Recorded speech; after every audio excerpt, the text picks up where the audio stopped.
नमस्ते।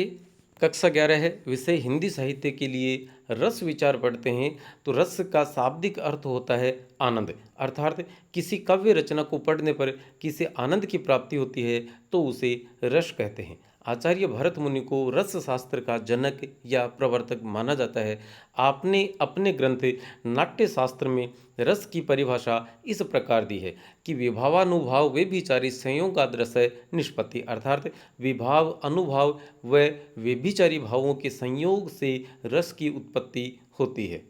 कि कौन कौन सी रस की उत्पत्ति के लिए कौन कौन सी तीन चीज़ों की जरूरत है? विभाव, अनुभाव और व्यभिचारी भाव। हम आज ये पढ़ने वाले हैं कि ये तीनों क्या क्या होते हैं और रस कितने होते हैं, कौन से उनके स्थायी भाव होते हैं। देखते हैं आचार्य रामचंद्र शुक्ल ने क्या परिभाषा दी है। तो आचार्य रामचंद्र शुक्ल ने रस की परिभाषा इस प्रकार दी है कि जिस प्रकार आत्मा की मुक्तावस्था ज्ञान दशा कहलाती है, उसी प्रकार हृदय की मुक्तावस्था रस दशा कहलाती है। रस के अवयव या अंग आचार्य भरत मुनि ने अपनी परिभाषा में विभाव, अनुभाव व व्यभिचारी भावों को रस के अवयवों के रूप में स्वीकार किया है, लेकिन इन तीनों के मिलने से एक स्थायी भाव भी उत्पन्न होता है। अतएव रस के निम्न चार अवयव या अंग माने जाते हैं। कौन कौन से हैं? पहला है विभाव, दूसरा अनुभाव, तीसरा व्यभिचारी या संचारी भाव, और इन तीनों के आपस में संयोग के बाद स्थायी भाव नाम का एक नया भाव और उत्पन्न होता है। अतः कुल मिलाकर रस के कितने अंग हो गए? चार अंग हो गए। कौन कौन से अंग हुए वो देख लेते हैं एक बार फिर से। तो रस के कुल मिलाकर चार अवयव हुए, चार भाग हुए। विभाव, अनुभाव 2, व्यभिचारी या संचारी भाव 3 और स्थायी भाव 4। अब देखते हैं विभाव क्या है।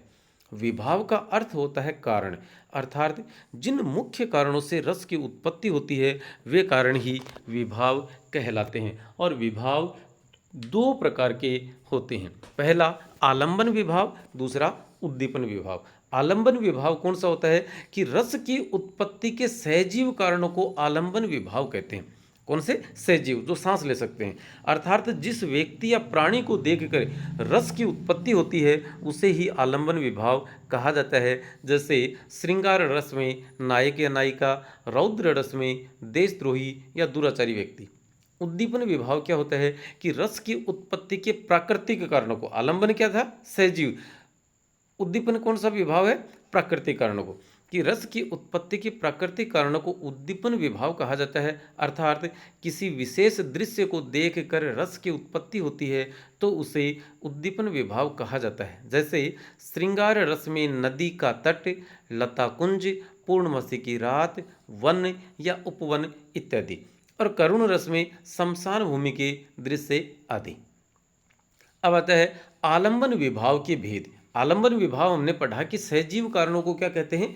आलंबन विभाव कहते हैं। अब इसके भी फिर से दो भेद हो गए, एक आश्रय, दूसरा विषय। एक जिसको रस की उत्पत्ति होती है, दूसरा जिसे देख कर रस की उत्पत्ति होती है। तो देखते हैं आश्रय किसे कहते हैं। जिसके हृदय में रस की उत्पत्ति होती है उसे आश्रय कहते हैं, तथा जिसको देखकर रस की उत्पत्ति होती है, देखो जिसके हृदय में मतलब जिसे आनंद प्राप्त हो रहा है, और जिसको देखकर रस की उत्पत्ति होती है उसे विषय। जिसे देखकर, यहाँ दो व्यक्ति हैं, ए और दूसरा है बी। ए को देखकर बी के मन में उत्साह क्या, आनंद का संचार हुआ, तो बी तो हो गया विषय और बी तो हो गया आश्रय और ए हो गया विषय, क्योंकि ए को देखकर बी के मन में आनंद की उत्पत्ति होती है। आगे चलते हैं। राम को रूप निहारती जानकी, कि राम का रूप निहार रही है कौन? जानकी। तो जानकी को क्या हो रहा है? आनंद की प्राप्ति। जानकी सीता का पर्यायवाची शब्द है, तो आश्रय जानकी और विषय राम। अगला देखते हैं कि अखिल भुवन चर अचर सब हरि मुख में लखी मातु, चकित भई गदगद वचन हर्षित दृग पुलकतु। कृष्ण के बाल रूप को देखकर और उसके मुंह में इस मिट्टी को, वो मिट्टी खा रहे थे कृष्ण, और जब उनकी माता ने उनसे मुंह खोलने के लिए कहा तो पूरा ब्रह्मांड उनको उसके मुंह के अंदर दिखाई दे गया। तो उस बात पर ये एक पद लिखा हुआ है, इसमें देखते हैं कि विवच्य पद में बालक के कृष्ण के मुख में संपूर्ण ब्रह्मांड को देखकर माता यशोदा के हृदय में अद्भुत रस की उत्पत्ति होती है, इसलिए यशोदा क्या हो गई? आश्रय। अतः माता यशोदा को आश्रय और कृष्ण का मुख या कृष्ण क्या हो जाएंगे? विषय हो जाएंगे, क्योंकि दोनों सहजीव थे। अनुभव विभाव पढ़िए, अनुभव क्या होते हैं? तो किसी भी रस की उत्पत्ति के दौरान आलंबन विभाव के द्वारा, मुख्य रूप से आश्रय मतलब जिससे आनंद की प्राप्ति हो रही है उसके द्वारा की जाने वाली जो चेष्टाएं हैं, उन चेष्टाओं को ही अनुभव कहा जाता है। और अनुभव के भी चार प्रकार माने जाते हैं। कौन कौन से हैं देखते हैं। एक तो कायिक अनुभव, एक वाचिक अनुभव, एक आहार्य अनुभव और चौथा है सात्विक अनुभव। कायिक अनुभव को देखते हैं। ये कायिक शब्द काया धन इक के योग से बना है, अर्थात शरीर के द्वारा जानबूझकर की जाने वाली चेष्टाएं कायिक अनुभव कहलाती हैं। जैसे मुस्कराना, आंख दिखाना, थप्पड़ दिखाना, मुंह फुलाना, पलकें झुकाना इत्यादि। कि बहुरी बदन विदु अंचल ढाकी, पियतन चिते भौह करी बांकी। यहाँ नायिका सीता द्वारा नायक राम की तरफ तिरछी नजर से देखना, ये क्या हो गया? शरीर के द्वारा किया जाने वाली चेष्टाएं। तो कायिक अनुभव, अपने शरीर को आंचल से ढकने का प्रयास करना इत्यादि जानबूझकर की जाने वाली शारीरिक चेष्टाएं हैं, अतएव यहाँ कायिक अनुभव माना जाएगा। वाचिक, वाचिक मतलब बोलकर कहने वाला। तो मुख से बोलकर की जाने वाली चेष्टाएं वाचिक अनुभव कहलाती हैं।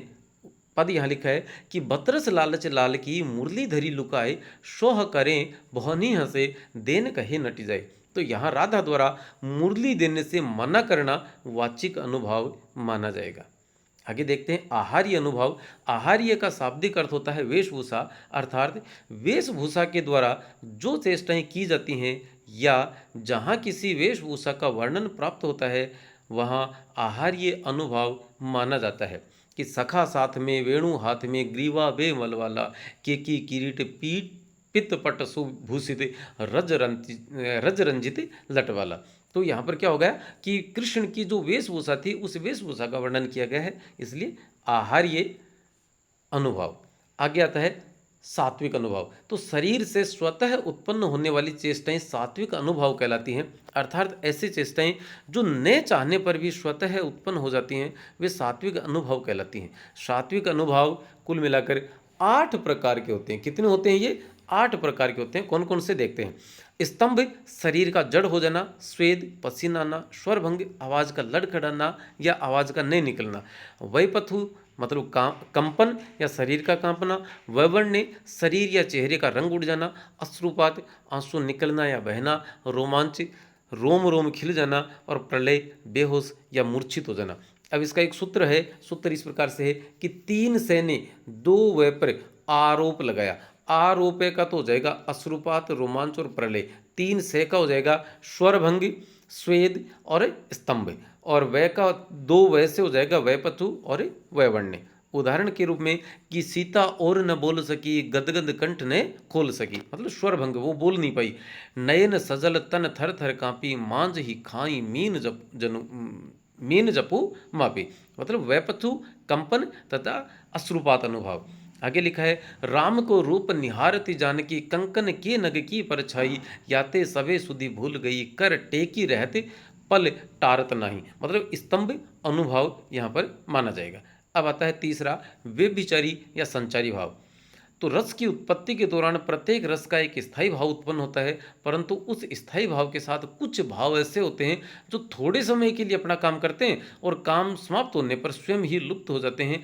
ऐसे सहायक भाव व्यभिचारी या संचारी भाव कहलाते हैं और इनकी संख्या 33 होती है। कौन कौन से हैं? व्याधि, व्रीड़ा, विबोध, वितर्क, विषाद, उग्रता, उत्सुकता, उन्माद, असूया, अमर्ष, अपस्मार, अभिथा मतलब लज्जा को छिपाना, मद, मोह, मति, मरण, गर्व, ग्लानि, चपलता, चिंता, शंका, श्रम, स्वप्न, स्मृति, आलस्य, आवेग, निद्रा, निर्वेद या शांति, जड़ता, त्रास, दैन्य, धृति और हर्ष। स्थायी भाव ये महत्वपूर्ण है। तो प्रत्येक रस की उत्पत्ति के दौरान प्रारंभ से अंत तक बने रहने वाले भाव को ही क्या कहते हैं? स्थायी भाव कहते हैं। आचार्य भरत मुनि ने इनका वर्गीकरण इस प्रकार किया है कि रति हसस्य शोकस्य क्रोधोत्साहो भयम तथा जुगुप्सा विस्मय चेथमस्टो प्रोक्ता समोची। तो मतलब रति, हास, शोक, क्रोध, उत्साह, भय, जुगुप्सा, विस्मय और श्रम। आचार्य भरत मुनि ने प्रारंभ में 8 स्थायी भाव ही स्वीकार किए थे, किंतु अन्य विद्वानों की राय के बाद सम को 9वें स्थायी भाव के रूप में स्वीकार किया गया। रसों की संख्या कितनी होगी? तो 8 9 स्थायी भाव हैं तो 9 ही रस हो जाएंगे कि श्रृंगार, हास्य, करुण, रौद्र, वीर, भयानका, विभत्स, अद्भुत, श्रेष्ठो, रस, शांत, शांत, स्थावत है। मतलब स्थायी भाव और रस हम इस प्रकार से देखेंगे कि यदि स्थायी भाव रति है तो उसका रस हो जाएगा श्रृंगार, यदि हास है तो हास्य रस, शोक स्थायी भाव है तो करुण रस, क्रोध आ रहा है तो रौद्र रस, उत्साह स्थायी भाव में वीर रस, भय स्थायी भाव में भयानक रस होता है। आगे देखते हैं, जुगुप्सा में विभत्स रस पाया जाता है और विस्मय नामक स्थायी भाव से अद्भुत रस की उत्पत्ति होती है और शम नामक स्थायी भाव से शांत रस की उत्पत्ति होती है। चलिए आज की इस वीडियो में फिलहाल इतना ही। अगले वीडियो में फिर आपके साथ नई जानकारियों के साथ उपस्थित होंगे। तब तक के लिए नमस्ते, शुक्रिया, धन्यवाद। जय हिंद, जय भारत।